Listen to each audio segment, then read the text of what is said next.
Hello good morning. നമുക്ക് ഇന്നത്തെ market condition എന്താണെന്നുള്ളത് ചെക്ക് ചെയ്യാം. ഇന്നലെ നമ്മൾ പ്ലാൻ ചെയ്ത ട്രേഡ് ഓക്കെ, ഗോൾഡിൽ ഇന്നലെ നമ്മൾക്ക് ആ കൗണ്ടർ എൻട്രി കിട്ടിയിട്ടുണ്ടായിരുന്നു. ഓക്കെ, നമുക്കത് നോക്കാം, ബ്രേക്ക് ഡൗൺ ചെയ്യാം. ഗോൾഡ് ഇന്നലെ സെൽ റേഞ്ചിലാണ് മാർക്കറ്റ് നിൽക്കുന്നത്. ഞാൻ പറഞ്ഞിട്ടുണ്ടായിരുന്നു മാർക്കറ്റ് സെല്ലിലോട്ടാണ് വരാൻ ചാൻസ്. പക്ഷെ മാർക്കറ്റിൽ ഒരു പുൾ ബാക്ക് എൻട്രി നമുക്ക് ഇവിടുന്ന് കിട്ടുമെന്ന് പറഞ്ഞിട്ടുണ്ട്. ഈ ഒരു ഏരിയ നല്ല സ്ട്രോങ് ഏരിയ ആണ്. 1 മിനിറ്റ് ബേസ് ചെയ്ത് ഇവിടുത്തെ ഒരു ബൈ നോക്കാന്നുള്ള ലെവലൊക്കെ പറയുന്നു. സെല്ല് പിന്നെ നമ്മൾ ഇവിടുന്ന് എക്സ്പെക്ട് ചെയ്തിട്ടുണ്ടായിരുന്നു. പക്ഷെ നമ്മൾ അപ്പോൾ തന്നെ പറഞ്ഞിട്ടുണ്ടായിരുന്നു അങ്ങോട്ട് എത്താനുള്ള ചാൻസസ് മാർക്കറ്റ് കുറവാണെന്നുള്ളത്. ഈ ഒരു ബൈയിങ് സെറ്റപ്പ് നമ്മൾ ഓൾറെഡി പറഞ്ഞിട്ടുണ്ടായിരുന്നു. ഇന്നത്തെ ലൈവ് ചെക്ക് ചെയ്താൽ കാണാം. അത് പ്രോപ്പർ ആയിട്ട് മാർക്കറ്റ് എന്ത് ചെയ്തു, ഈ ഒരു ഏരിയ എടുത്ത് കറക്റ്റ് എക്സാക്ട്ലി എന്ത് ചെയ്തിട്ടുണ്ട്, ഏകദേശം ഒരു 5000 പിപ്സോളം എന്ത് ചെയ്തു, 6000 അടുത്ത് എന്ത് ചെയ്തിട്ടുണ്ട്, വന്നിട്ടുണ്ട്. ഞാൻ വെറും 1:3 മാത്രമേ നോക്കിയിട്ടുണ്ടായിരുന്നുള്ളൂ. ഒരു 1000 പിപ്സ് ഒക്കെ, അതായത് ഒരു 100 പിപ്സ് ഒക്കെ വെച്ചിട്ട് എന്ത് ചെയ്തിട്ടുണ്ട്, ട്രേഡ് നോക്കിയിട്ടുണ്ട്. ഒരു 1:3 എന്നുള്ള റേഞ്ചിലൊക്കെ എന്ത് ചെയ്തിട്ടുണ്ടായിരുന്നുള്ളൂ, നോക്കിയിട്ടുണ്ടായിരുന്നുള്ളൂ. ഈ ഒരു ട്രേഡാണ് നമ്മൾ ഇന്നലെ എന്ത് ചെയ്തത്, ഗോൾഡിൽ പറഞ്ഞിട്ടുണ്ടായിരുന്നു. ക്ലിയർലി നമുക്കത് കിട്ടിയിട്ടുണ്ട്. പക്ഷെ അത് വലിയ റേഞ്ചിലൊന്നും പോയില്ല. കാരണം ഞാൻ പറഞ്ഞിട്ടുണ്ട് കൗണ്ടർ എൻട്രി ആണ്, റിസ്ക് ഫ്രീ ആക്കിയിട്ട് ട്രേഡ് ചെയ്യണം. വലിയ റിവാർഡിലോട്ടൊക്കെ പോയി കഴിഞ്ഞാൽ പണി കിട്ടും. നമ്മളെ ഡയറക്ഷൻ ആണ് എന്നുണ്ടെങ്കിൽ, അപ്പ് ട്രെൻഡ് ആണെന്നുണ്ടെങ്കിൽ നമുക്ക് വലിയ റിവാർഡ് വെക്കുന്നതിൽ പ്രശ്നമില്ല. ഡൗൺ ട്രെൻഡ് പോയിട്ട് ബൈ എൻട്രി എടുത്ത് കഴിഞ്ഞാൽ എപ്പോഴും എന്ത് ചെയ്യണം, റിസ്ക് ഫ്രീ ആക്കിയിട്ട് തന്നെ നമ്മൾ നോക്കണം. ഓക്കെ, ദെൻ അപ്പോൾ ആ ഒരു ട്രേഡ് ഇന്നലെ നമുക്ക് അവിടെ കിട്ടിയിട്ടുണ്ട്. ഗോൾഡിൽ നമ്മൾ പ്ലാൻ എന്ത് ചെയ്തിട്ടുണ്ട്, വർക്കൗട്ട് ആയിട്ടുണ്ട്. ഓക്കെ, അത് കഴിഞ്ഞിട്ട് മാർക്കറ്റിൽ എന്ത് ചെയ്തു, ഈ ഒരു ലോന് മാർക്കറ്റ് ബ്രേക്ക് ചെയ്തു. ഓക്കെ, ബ്രേക്ക് ഓഫ് സ്ട്രക്ചർ ആയി. ഈ ലോന് മാർക്കറ്റ് ബ്രേക്ക് ഓഫ് സ്ട്രക്ചർ ആയി. ദെൻ അത് കഴിഞ്ഞിട്ട് മാർക്കറ്റ് എന്ത് ചെയ്തു, ഇപ്പൊ നിൽക്കുന്ന ലേറ്റസ്റ്റ് ഉണ്ടാക്കിയ ലോ പോയിന്റ് ഇതാണ്, അതിന്റെ ഹൈ പോയിന്റ് ഇതാണ് വരിക. ഓക്കെ, അപ്പൊ ഇന്നത്തെ ട്രേഡിംഗ് റേഞ്ച് എന്ന് പറഞ്ഞു കഴിഞ്ഞാൽ ഈ ഒരു സ്വിംഗ് ഹൈ ടു ഈ ഒരു സ്വിംഗ് ലോ ആണ്. ഓക്കെ, മാർക്കറ്റ് ഇപ്പൊ നിൽക്കുന്നത് പ്രീമിയത്തിലാണ്. നമുക്ക് എന്ത് ചെയ്യാം, ഒരു ട്രേഡിംഗ് ഓപ്പർച്യൂണിറ്റീസ് ഒക്കെ കിട്ടുകയാണ്. ഏഷ്യന്റെ ഹൈ ഓൾറെഡി സ്വീപ്പ് ചെയ്തിട്ടുണ്ട്. ട്രേഡിംഗ് ഓപ്പർച്യൂണിറ്റി സെല്ലിങ്ങിനുള്ളത് കിട്ടുകയാണെങ്കിൽ എന്ത് ചെയ്യാം നോക്കാം. ഇവിടെ നല്ലൊരു പെർഫെക്റ്റ് ഏരിയ ആയിട്ട് ഈ ഒരു ഏരിയ ആണ് എന്ത് ചെയ്യുന്നത്, നിൽക്കുന്നത്. ഈ ഒരു ഏരിയ ഓഫ് ഇൻട്രസ്റ്റ് നമുക്ക് എന്ത് ചെയ്യാം, നല്ല രീതിയിൽ നോക്കാം. എല്ലാ ലിക്വിഡിറ്റീസ് എടുത്തിട്ട് മാർക്കറ്റ് ചെയ്യുമ്പോൾ ഇറങ്ങാം. ഇതൊന്നും അത്ര പ്രോപ്പർ ആയിട്ടുള്ള ഏരിയ അല്ല. പിന്നെ അതിന്റെ മുന്നേ ഈ ഒരു ഏരിയ ഉണ്ട്. ഓക്കെ, ഇതിന്റെ ഉള്ളിൽ നിന്ന് നോക്കുകയാണെങ്കിൽ കൺഫർമേഷൻ എൻട്രി കാര്യങ്ങൾ നോക്കാം. ഇവിടുന്ന് നോക്കുകയാണെങ്കിൽ നമുക്ക് ഡയറക്റ്റ് എൻട്രി എന്ത് ചെയ്യാം നോക്കാം. സെൽ തന്നെയാണ് നമ്മൾ ഇന്ന് കാണുന്നത്. 4 അവറിൽ ഓക്കെ ഓക്കെ 4 അവറിന്റെ ഇംബാലൻസ് കാര്യങ്ങളൊക്കെ ക്ലിയർ ചെയ്ത് മാർക്കറ്റ് അപ്സൈഡ് എടുത്ത് പോവാണ്. ഓക്കെ, എനിവേ നമുക്ക് നോക്കാം. 15 മിനിറ്റ് ബൈക്ക് അലൈൻ ആവോളം നമുക്ക് എന്ത് ചെയ്യാം, വെയിറ്റ് ചെയ്യാം. ഇത് അലൈൻ ആവുകയാണെന്നുണ്ടെങ്കിൽ എന്ത് ചെയ്യാം, അത് ബേസ് ചെയ്തിട്ട് നല്ല ബൈ എൻട്രി നോക്കാം. ഇത്രയും ലിക്വിഡിറ്റീസ് ഇവിടെ എന്ത് ചെയ്തിട്ടുണ്ട്, ട്രസ്റ്റിംഗ് ആക്കി വെച്ചിട്ടുണ്ട്. അതൊക്കെ ക്ലിയർ ചെയ്യാനുള്ള ലെവലിൽ നമുക്ക് എന്ത് ചെയ്യാം, ബൈ സൈഡ് നോക്കാം. ഓക്കെ, മാർക്കറ്റിന്റെ ബിഹേവിയർ നോക്കാം. ഇപ്പോൾ നോക്കുന്ന ടൈമിൽ നല്ല ബൈയിങ് മൊമെന്റ് ആണ് മാർക്കറ്റിൽ ഉള്ളത്. സോ ഒരു മീഡിയം റിസ്ക് എൻട്രിയെങ്കിലും ഇവിടെ നോക്കുന്നതാണ് എന്ത് കുറച്ചുകൂടി ബെറ്റർ എന്ന് പറഞ്ഞു കഴിഞ്ഞാൽ. ഡയറക്റ്റ് എൻട്രി ഫോക്കസ് ചെയ്യാതിരിക്കുന്ന better. Okay, then GBP/USD. GBP/USD നമ്മൾ നോക്കുകയാണെങ്കിൽ യെസ്, ഇന്നലെ നമുക്ക് പ്രോപ്പർ ട്രേഡ് കിട്ടിയില്ല. ഇന്നലെ നമ്മൾ ഇവിടെ പറഞ്ഞു നിർത്തിയത്. ദെൻ ഇവിടെ ലോ കൺഫേം ആയി, അതിനെ ബ്രേക്ക് ചെയ്തു. ദെൻ ഇവിടെ ഒരു ലോ കൺഫേം ആയി, അതിന് മാർക്കറ്റ് എന്ത് ചെയ്തു, ബ്രേക്ക് ചെയ്തു. ഇവിടെ ബ്രേക്ക് ഓഫ് സ്ട്രക്ചർ ആയി. ഓക്കെ, ദെൻ പിന്നെ ഇവിടെ ഒരു ലോ കൺഫേം ആയി, അതിന് മാർക്കറ്റ് എന്ത് ചെയ്തു, ബ്രേക്ക് ചെയ്തു.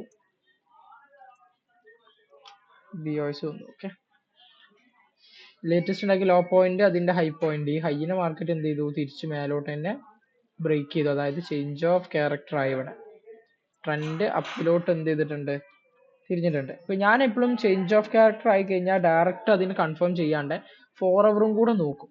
4 അവർ നോക്കിയിട്ട് ഏതെങ്കിലും വാലിഡ് ആയിട്ടുള്ള ഏരിയയിൽ നിന്നാണോ ഇത് ചേഞ്ച് ആവുന്നത് എന്നുള്ളത് നോക്കിയിട്ടാണ് എന്ത് ചെയ്യുക, ട്രേഡ് നോക്കാം. 4 അവർ നോക്കുന്ന ട്രേഡിൽ ഓൾറെഡി ഒരു അപ് ട്രെൻഡ് ആണ് അല്ലെ. അപ് ട്രെൻഡ് വന്ന് പുൾ ബാക്കിലാണ് മാർക്കറ്റ് നിൽക്കുന്നത്. പുൾ ബാക്കിൽ ഇവിടെയുള്ള ഓൾമോസ്റ്റ് എല്ലാ ഏരിയാസും എടുത്ത് നല്ലൊരു ടോപ്പ് ഏരിയയിലാണ് മാർക്കറ്റ് എന്ത് ചെയ്ത് നിൽക്കുന്നത്. ഇവിടെയുള്ള ലിക്വിഡിറ്റീസിനൊക്കെ മാർക്കറ്റ് ക്ലിയർ ചെയ്തിട്ടുണ്ട്. ഈ ഒരു ഇംബാലൻസും കൂടെ എടുത്തിട്ടാണ് മാർക്കറ്റ് ഇപ്പൊ എന്ത് ചെയ്യുന്നത്, കയറുന്നത്. ഓക്കെ, അപ്പൊ സോ ഇനി നല്ലൊരു ബൈയിങ് മൊമെന്റ് നമുക്ക് എന്ത് ചെയ്യാം, GBP/USD എക്സ്പെക്ട് ചെയ്യാം. അപ്പൊ ഈ ചേഞ്ചിന് ഒന്നും കൂടെ കൺഫേം ആയി. ഓക്കെ, അല്ലാണ്ട് നമ്മൾ ചേഞ്ച് എടുത്തു കഴിഞ്ഞാൽ ചിലപ്പോൾ ട്രാപ്പിനുള്ള ചേഞ്ച് ആവാനുള്ള ചാൻസസ് ഉണ്ട്. നിങ്ങൾ കണ്ടിട്ടില്ലേ, മാർക്കറ്റ് ഒന്നുകൂടി ചേഞ്ച് കാണിക്കും, പിന്നെ സെയിം ഡയറക്ഷനിൽ തന്നെ പോകുന്നുള്ളത്. അങ്ങനത്തെ ടൈമിൽ നമ്മൾ ഇങ്ങനെ കുറച്ച് ആഡ് ഓൺ കൺഫർമേഷൻ കൂടി നോക്കി കഴിഞ്ഞാൽ ബെറ്റർ ആകും. പിന്നെ ഇവിടെ 3 ലിക്വിഡിറ്റീസ് ഉണ്ട്. അപ്പൊ ഒരു നല്ലൊരു ബൈയിങ് മൊമെന്റം എവിടെ കിട്ടാൻ ചാൻസ് ഉണ്ട്, GBP/USD കിട്ടാൻ ചാൻസ് ഉണ്ട്. അപ്പൊ ഇന്നത്തെ ഒരു ഏഷ്യൻ റേഞ്ച് എന്ന് പറഞ്ഞു കഴിഞ്ഞാൽ ഓക്കെ, ഈ ഒരു ഏരിയ സ്ട്രോങ് ആയി അല്ലെ. ഇവിടെ ചേഞ്ച് വന്നോട് കൂടിയിട്ട് ഈ ഒരു സ്ട്രോങ് ലോ കൺഫേം ആയി. ഇനി ഇവിടെ നമുക്ക് നോക്കാനുള്ളത് ഈ ഒരു ഏരിയ പ്രോപ്പർ ആക്കിയിട്ട് നല്ലൊരു വാലിഡ് ഏരിയ ആണ്. അതിന്റെ മേലെ ഇത്രയും ലിക്വിഡിറ്റീസ്, ഈ ഒരു ലിക്വിഡിറ്റീസ് അവിടെ പെൻഡിങ് ഉണ്ട്. ഓക്കെ, ഇതിങ്ങനെ കാണുമ്പോൾ ചെറുതായിട്ട് തോന്നും, പക്ഷെ നമ്മൾ ലോവർ ടൈം ഫ്രെയിം ഒക്കെ ഇട്ട് നോക്കി കഴിഞ്ഞാൽ ഇതൊരു സപ്പോർട്ട് ഏരിയ ആണ് അല്ലെ. ഇവിടെ നിന്നൊക്കെ കുറച്ച് എന്തുണ്ട്, ലിക്വിഡിറ്റീസ് ഏരിയാസ് മാർക്കറ്റിൽ എടുക്കാനുണ്ട്. ഓക്കെ, അപ്പൊ അതൊക്കെ എടുത്തിട്ട് ഇതിന്റെ താഴെയുള്ള ഈ ഒരു ഏരിയയിൽ നിന്ന് മാർക്കറ്റ് എന്ത് ചെയ്യാനുള്ള ചാൻസ് ഉണ്ട്, കയറാനുള്ള ചാൻസ് ഉണ്ട്. അപ്പൊ നമുക്ക് എന്ത് ചെയ്യാം, വെയിറ്റ് ചെയ്യാം. മാർക്കറ്റ് ഇങ്ങോട്ട് എത്തുകയാണെന്നുണ്ടെങ്കിൽ എന്ത് ചെയ്യാം, വെയിറ്റ് ചെയ്യാം. ഇനി അതിന്റെ അല്ല ഇവിടൊക്കെ ലിക്വിഡിറ്റീസ് ഫോം ആവുകയാണെന്നുണ്ടെങ്കിൽ നമുക്ക് എന്ത് ചെയ്യാം, ഇവിടൊക്കെ ഏരിയ ഓഫ് ഇൻട്രസ്റ്റ് ഉണ്ട്, ഇതൊക്കെ നമുക്ക് നോക്കാം. ഓക്കെ, ലിക്വിഡിറ്റീസ് വേണം. ഒരു ഏരിയ ഓഫ് ഇൻട്രസ്റ്റ് എടുക്കുകയാണെങ്കിൽ വാലിഡ് ആവണമെന്നുണ്ടെങ്കിൽ അതിന്റെ മേലെ ലിക്വിഡിറ്റി റെസ്റ്റിംഗ് വേണം. എന്നാലേ നമ്മൾ ആ ട്രേഡ് എന്താവുള്ളൂ, അതിൽ നിന്ന് പോകുള്ളൂ. ഓക്കെ, അപ്പൊ നോക്കിയിട്ട് ഇവിടുന്ന് എന്ത് ചെയ്യാം, ബൈയിങ് സൈഡ് ആണ് നമ്മൾ എന്ത് ചെയ്യുന്നത്, GBP USD നോക്കുന്നത്. അപ്പൊ അതിന്റെ ബേസിൽ നിങ്ങൾ എന്ത് ചെയ്യാം, പ്ലാൻ ചെയ്യാം. Okay, then what about euro USD? Okay, euro USD നമ്മൾ നോക്കുന്ന ടൈമില്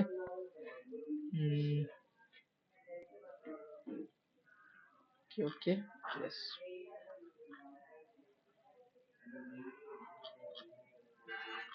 ഓക്കെ, യൂറോ USD ഇന്നലെ ഇവിടെ നമുക്ക് ഇങ്ങനെ ലിക്വിഡിറ്റീസ് വന്നു. അതിൽ കുറച്ചെടുത്തിട്ട് മാർക്കറ്റ് എന്ത് ചെയ്തു, താഴത്തിട്ട് തന്നെ തിരിച്ച് ചേഞ്ച് ചെയ്തു അല്ലെ. അപ്പൊ ആ ഒരു റേഞ്ച് ഇൻവാലിഡ് ആയി. ഇവിടെയാണ് ലേറ്റസ്റ്റ് നിൽക്കുന്നത്. ഓക്കെ, ചേഞ്ച് ഓഫ് ക്യാരക്ടർ ഇവിടെ എന്ത് ചെയ്തിട്ടുണ്ട്, വന്നിട്ടുണ്ട്.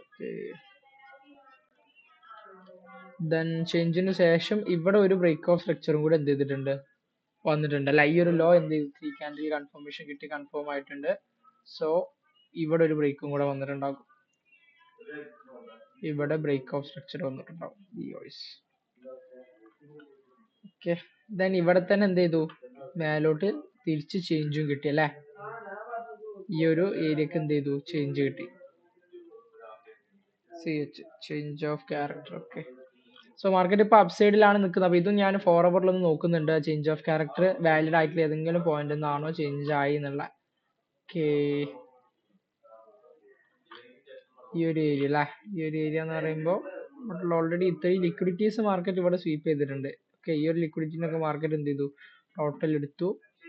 വൺ ഡേയിലൊക്കെ നോക്കുന്ന ടൈമിൽ യെസ്, വൺ ഡേന്റെ ഈ ഒരു ഇംബാലൻസ് ഒക്കെ കണ്ടില്ല, ഇത്രയും വലിയൊരു ഇംബാലൻസ് ഇവിടെ ഉണ്ട്. ആ ഇംബാലൻസ് എടുത്തു. വീക്ക്ലി ബേസിൽ നോക്കുകയാണെന്നുണ്ടെങ്കിൽ എല്ലാ ടൈം ഫ്രെയിമും നോക്കട്ടെ, ഏതെങ്കിലും വാലിഡ് പോയിന്റ് എന്താ നിൽക്കുന്നത്. വീക്ക്ലി ബേസ് നോക്കുകയാണെങ്കിൽ ഈ ഒരു ബ്രേക്കർ ബ്ലോക്ക് ഉണ്ട്. ഓക്കെ, അതായത് ഓർഡർ ബ്ലോക്കിനെ തിരിച്ച് ബ്രേക്ക് ചെയ്തിട്ടുള്ള ബ്രേക്കർ ബ്ലോക്ക്. നല്ലൊരു ഏരിയയിൽ നിന്നാണ് മാർക്കറ്റ് എന്ത് ചെയ്യുന്നത്, പോകുന്നത്. ഓക്കെ, അപ്പൊ നമുക്ക് ബൈ സൈഡ് തന്നെ എന്ത് ചെയ്യാം, നോക്കാം. ഓൾറെഡി നമുക്ക് 15 മിനിറ്റ് ബൈക്ക് തിരിഞ്ഞിട്ടുണ്ട്. നമ്മുടെ മെയിൻ എൻട്രി ബൈ ആണ്. പക്ഷെ നമ്മൾ ആ ബൈനെ ഒന്നുകൂടെ കൺഫേം ആക്കാൻ വേണ്ടിയിട്ടാണ് ഇങ്ങനെ എല്ലാ ടൈം ഫ്രെയിം ഇട്ട് നോക്കിയിട്ട് നല്ല ഏരിയയിൽ തന്നെയാണോ അത് വരുന്നത് എന്നുള്ളത് നമ്മൾ ആദ്യം കണ്ടുപിടിക്കുന്നത്. നല്ല ഏരിയ വരുന്നുണ്ടെങ്കിൽ നമുക്ക് നല്ല രീതിയിൽ എന്ത് ചെയ്യാം, ആ ഡയറക്ഷൻ കൺഫേം ആക്കാം. ഓക്കെ, അപ്പൊ ഇവിടെ നോക്കുന്ന ടൈമിൽ ഏരിയ ഓഫ് ഇൻട്രസ്റ്റ് അല്ലെ, ഏരിയ ഓഫ് ഇൻട്രസ്റ്റ് ഈ ഒരു ഏരിയ നമുക്ക് എന്ത് ചെയ്യാം, കൺസിഡർ ചെയ്യാം. ഓക്കെ, നല്ല ടോപ്പ് ഏരിയ ആണ്. ഓക്കെ, അതിൽ നിന്ന് നമുക്ക് പോകുന്നുള്ളത് നോക്കാം. ഇവിടെ ലിക്വിഡിറ്റീസ് ഉണ്ട്, ആവശ്യത്തിനുള്ള ലിക്വിഡിറ്റീസ് ഉണ്ട്. ഇവിടെയും കുറച്ച് ഫോം ആയി കഴിഞ്ഞാൽ ആ ലിക്വിഡിറ്റീസ് ഗ്രാബ് ചെയ്തിട്ട് ഇവിടുന്ന് ബൈ നമുക്ക് എക്സ്പെക്ട് ചെയ്യാം. ഓക്കെ, സോ ഇതാണ് നമ്മൾ ഇന്നത്തെ 3 ട്രേഡിംഗ് പ്ലാൻസ്, 3 പേഴ്സിലുള്ള. നോക്കാം നമുക്ക് എങ്ങനെയാണ് മാർക്കറ്റിൽ കാര്യങ്ങളൊക്കെ വർക്ക്ഔട്ട് ആവുന്നു എന്നുള്ളത് ചെക്ക് ചെയ്യാം. ഓക്കെ, യൂറോ USD നമ്മൾ ബൈയിങ് ട്രേഡ്സ് എക്സ്പെക്ട് ചെയ്യുന്നു. ദെൻ GBP USD നമ്മൾ ബൈയിങ് സൈഡ് എക്സ്പെക്ട് ചെയ്യുന്നു. ദെൻ ഗോൾഡിൽ നമ്മൾ സെല്ലിംഗ് ആണ്, പക്ഷെ നല്ലൊരു ബൈയിങ് മൊമെന്റ് ഉണ്ടായതുകൊണ്ട് സെല്ല് എന്താക്കി എടുക്കുക, റിസ്ക് ഫ്രീ ആക്കിയിട്ട് അല്ലെങ്കിൽ റിസ്ക് കുറച്ചിട്ട് എടുക്കുക. മെയിൻ ഏരിയ ഇപ്പൊ ഇത് ഇവിടുന്ന് ആയിരിക്കും മിക്കവാറും, ഇവിടുന്ന് എന്തായാലും കുറച്ച് ഇറങ്ങാൻ ചാൻസ് ഉണ്ട് കേട്ടോ. ഈ ഒരു ഏരിയയിൽ നിന്ന് ഇവിടെ നമുക്ക് വേണമെന്നുണ്ടെങ്കിൽ ഒരു സെല്ല് നോക്കാം. പക്ഷെ വലിയ റിവാർഡ് വെക്കരുത്, ചെറിയ റിവാർഡ് വെച്ചിട്ട് പെട്ടെന്ന് എന്ത് ചെയ്യാം, നമ്മൾ സേഫ് ആവാൻ വേണ്ടിയിട്ട് നോക്കാം. ഓക്കെ, സോ ഇതാണ് നമ്മൾ ഇന്നത്തെ 3 പ്ലാൻസ്. അപ്പോൾ ഇത് ബേസ് ചെയ്തിട്ട് മാർക്കറ്റിലെ ട്രേഡ്സ് കാര്യങ്ങളൊന്ന് പ്ലാൻ ചെയ്യാം. Okay, thank you.